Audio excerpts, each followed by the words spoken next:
ahora se mezclan con el público que les ha aclamado, que les ha apoyado, no únicamente a los británicos, sino a todos los países participantes durante los últimos 17 días.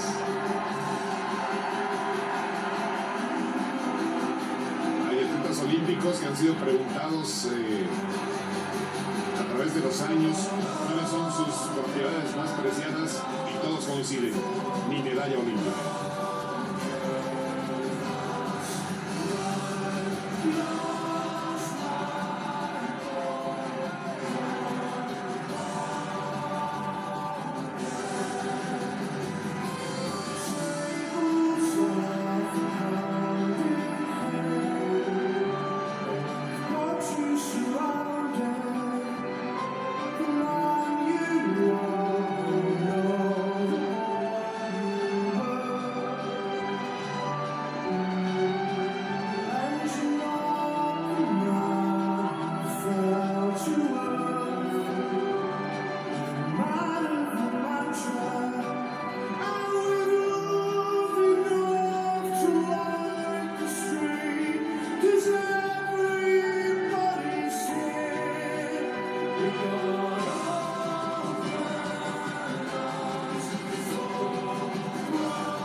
Permíteme decir esto, Francisco. Creo que lo que ocurre es que podemos vernos en ese espejo, el del atleta.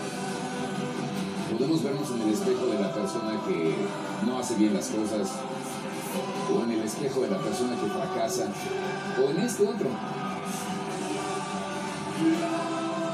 Por eso se dice, y por eso ustedes, los cronistas deportivos, han repetido tanto, que los Juegos Olímpicos son un recordatorio de que si podemos mirar para abajo, también podemos mirar para arriba.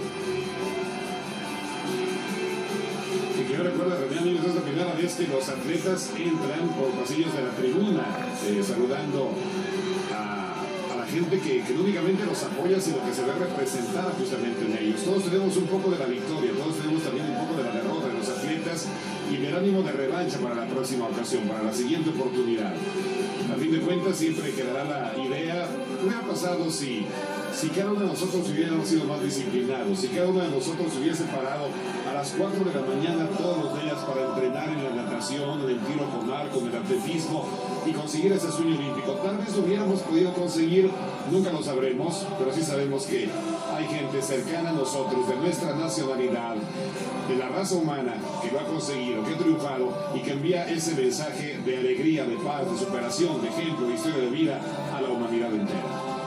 Un saludo a todos los que nos están enviando twitters. Dice Iván Morelo, muchas gracias por los comentarios. Gracias a Rafael García, Luis Eduardo Hernández,